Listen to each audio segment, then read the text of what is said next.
There's absolutely no question that I love clothes and I love men's fashion. I immerse myself in the world of menswear, and over the past 2 years have finally laid my own mark in the history of menswear and men's fashion, all thanks to you guys. Doing fashion YouTube has been one of the funnest journeys that I've ever embarked on, and recently we finally hit 10K subs, which is absolutely incredible and something that literally at one point in my life was completely unthinkable. I started this channel 2 years ago, and recently I was watching some of my old videos, and you could definitely see the change and the shift in my style. And most importantly, you can also see the change and shift in my buying patterns. And I kind of wanted to do something a little fun this week, especially in conjunction with this 10K celebration. I really wanted to make it special. So that's exactly why we're going to be getting 2 videos this week, because I mean, come on guys, why not? And it's not stopping there. I have a couple more videos planned to celebrate 10K, and we're just going to have a lot of fun with it. But recently I was thinking about how much money I have spent in men's fashion and some of the most expensive garments that I have. And I've had a few people on TikTok ask me to post some of the most expensive garments that I own, that I've ever paid for, that I've ever worn. So I thought it would be cool to showcase them, but to also talk about how style doesn't really depend on or lean itself on how much you spend. It is definitely more about how you wear it. And I think a lot of you are going to notice that the things that we're going to show in this video, they don't really scream 100% to the degree of cost that they incurred. I mean, yes, they definitely feel different. Some of them perform differently. Some of them are a little bit more durable, but when it comes to visual aesthetic, you'd be surprised that most of what I get, believe it or not, is not as showy or intricate as you might think. And keep in mind, I didn't pay for all of these. I do have the luxury of working in the industry that I love, and I do have the luxury of working with a lot of wonderful brands who are able to spare me these items. So please guys, if you can, make sure to support these brands, because a lot of them are small, and you know, you're really helping a small business express themselves and create new designs, have fun with fashion, which at the end of the day is going to be better for us because they're going to be able to continue making these types of clothes. But yeah guys, like I said, fashion and style is not necessarily dependent on how much you spend, because you don't need to spend too much money to look good, to be stylish. In fact, I think it's better to train yourself when it comes to buying clothes at a cheaper level at first, to experiment with your style before you start investing. You want to find yourself, you want to find who you are, you really want to find the look and the aesthetic that you're going for. And like I always say, style is a reflection of oneself, of one's ideals, of one's aesthetic.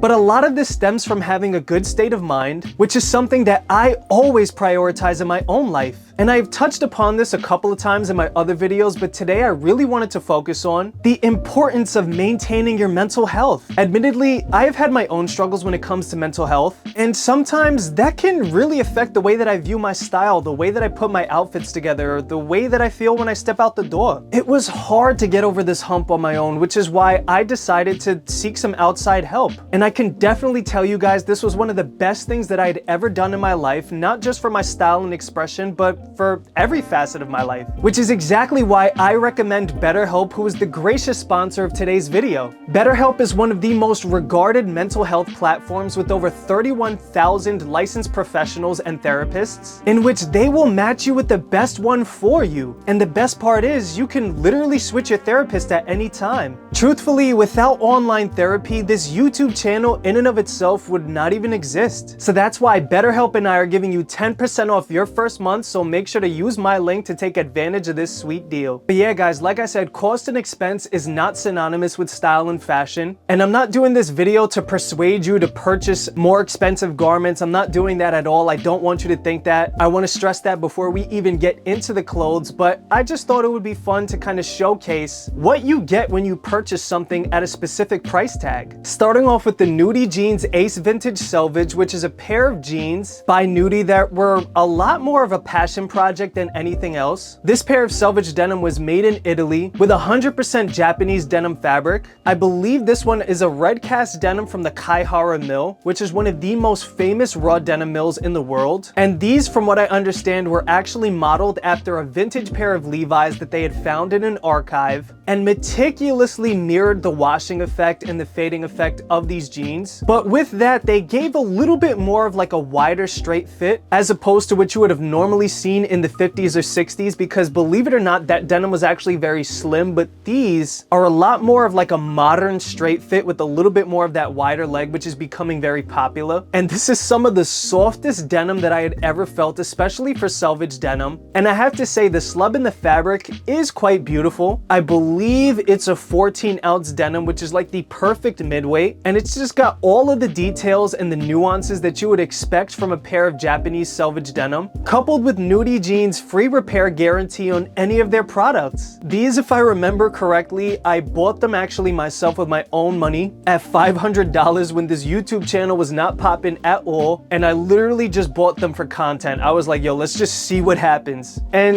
to be honest with you, to this day, it's still one of my favorite purchases. Granted, there are a lot of different places that you could find a pair of jeans like these for much, much less. They just might not be Selvedge denim, they might not have the slub, they might not have the super wide fit, but you can definitely find some similar pieces. Next up, we got one of my favorite purchases that I've ever made in my entire fashion journey. We have the Libero Le Mans jacket, which is a racer style jacket made primarily of wool with a leather racer stripe in a contrast color, and it's got a slightly oversized fit, and I just love the way that this jacket feels. It's super warm. The leather racer stripe is truly meticulously done. It adds a little pop to the silhouette, and this is one of those jackets that when you throw it on, you can tell that it was definitely an expensive garment. I mean, even looking at it or wearing it, you feel it. This is one of those pieces where I'm like, yeah, you definitely can't simulate this for cheaper. It's just not possible. I mean, sure, you can find things with a similar aesthetic, but a lot of the times when you buy a bit more of an expensive garment, it has to do with the feel. And the Libero Le Mans jacket is definitely one of those garments that exemplifies this connotation. And not to mention, a lot of the cost also has to do with the fact that it's made in Canada, which is a place that usually pays their garment constructors pretty well. So a lot of the times, that's kind of what you're paying for when you incur a cost like this. I believe this one was at like $560 if I'm not mistaken, and it might be sold out on the site now, but if it's not, I highly recommend it. And yes, again, I paid for this one with my own money. Next up, we literally have the most expensive t-shirt that I've ever purchased, probably the most expensive t-shirt that I've ever seen, and that is the Wonderlooper Black Tsuriama triple heavyweight cotton t-shirt. I mean, this thing is burly, it is thick.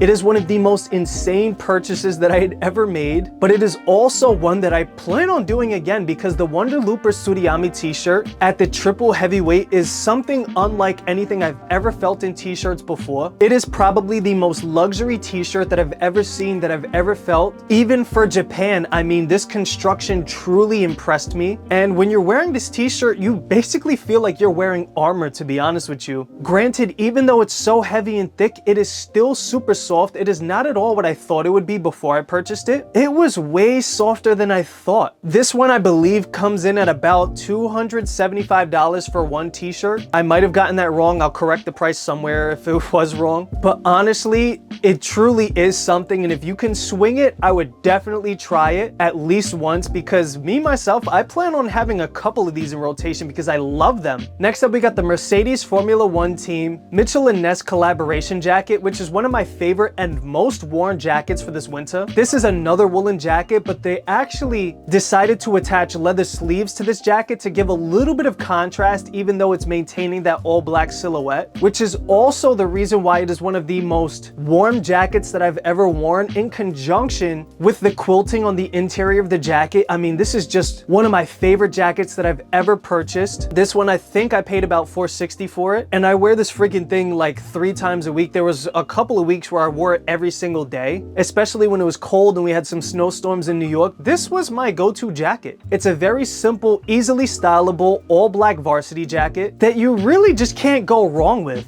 And again, what you're really paying for here in this jacket is you're paying for the higher quality wool, as well as the leather sleeves. You're paying for the design details, and you're also paying for the quilting, because quilting can be expensive and it is a nightmare for manufacturers to do, to be honest with you. Sure, you could find some that are visually similar to this, but the feeling here is what you definitely pay for. But like I said, if you wanted a cheaper alternative, you could definitely find something that is close enough, but maybe something without leather sleeves. Maybe you could get something that's kind of woolen all around, and you can probably still find something that's quilted with a polyester filling that is pretty reasonable in price. Next up, we got one of my favorite pairs of dress pants that I've ever purchased as well. These are the Engineered Garments Bontan pants, which is Engineered Garments' widest pleated trouser, I believe. I don't even know if they make this silhouette anymore, but in specific, these are the iridescent green and tan khaki twill in their 100% cotton fabric that is super drapey. It washes beautifully, and just in certain lights, you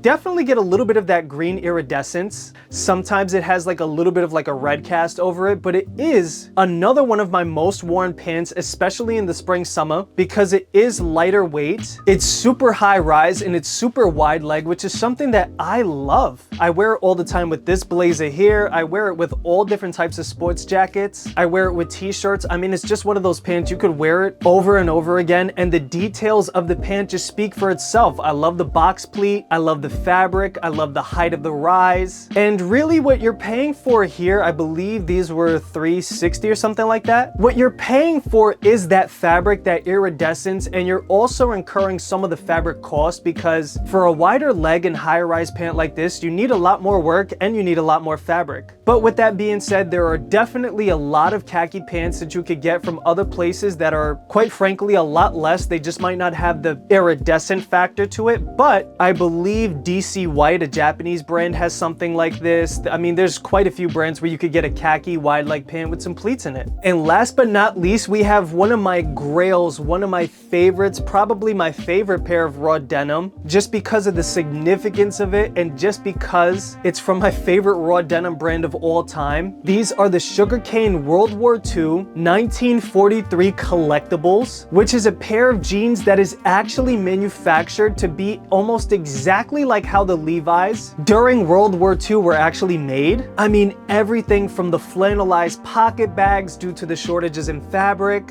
to the shoddy stitching due to the use of unskilled workers, because literally everybody needed to commit to the war effort. I mean, the super slubby fabric itself. I mean, these jeans are just super beautiful in all of their imperfections, and they are essentially a piece of history. Not to mention that it is from one of my favorite raw denim brands called Sugarcane Japan that manufactures some of the best raw denim jeans in the world. And I mean, there's just no question you can never go wrong with a pair of Sugarcane jeans, let alone their collectible models, which are only released for a certain amount of time. And I'm so happy and proud to have one of these in my possession, and is a pair of jeans that I'm gonna cherish probably for the rest of my life. These, I think I paid about $460, $475, somewhere around there. And I mean, I think it goes without saying that you don't need to spend this much on raw denim. You can get a good pair of raw denim jeans for like $120 from somewhere else. This just happens to have that significance and that look, and it's just something that me as a fashion nerd am truly passionate about. But yeah, guys, like I said, with all of these garments, sure, you do get a little something extra when you incur these prices, but sacrificing something here, sacrificing something there, or a lot of times these little perks are kind of unnecessary. You don't really need them. It's more of like a want thing. You can find almost all of these pieces for much, much cheaper and still achieve the exact same look. Again, I just wanted to have fun with this video and showcase to you guys some of my most expensive pieces that I own, but I don't want you to think that you have to do it yourself. You really don't. If you want to, fine, cool, I do it. But if you're just getting into fashion and you're just finding your style, you really, really don't have to. But anyways, guys, thank you so much for the love, and thank you so much again for 10K. It's still crazy to me. It literally still hasn't even hit me, but I'm having so much fun with YouTube, probably more fun than I've ever had. And I don't think I've ever been happier in my life, to be honest with you. And the messages, the comments that you guys have been sending me, I mean, it literally means more to me than you guys can ever know. So hopefully with the content that's coming, hopefully we keep getting better, and hopefully I live up to you guys' expectations, and hopefully you guys stick around for years and years to come. Hopefully you guys stick around for 100K, 200K, 300K. I don't know, the sky's the limit. But anyways, guys, with that being said, thank you guys again, and I'll see you next week.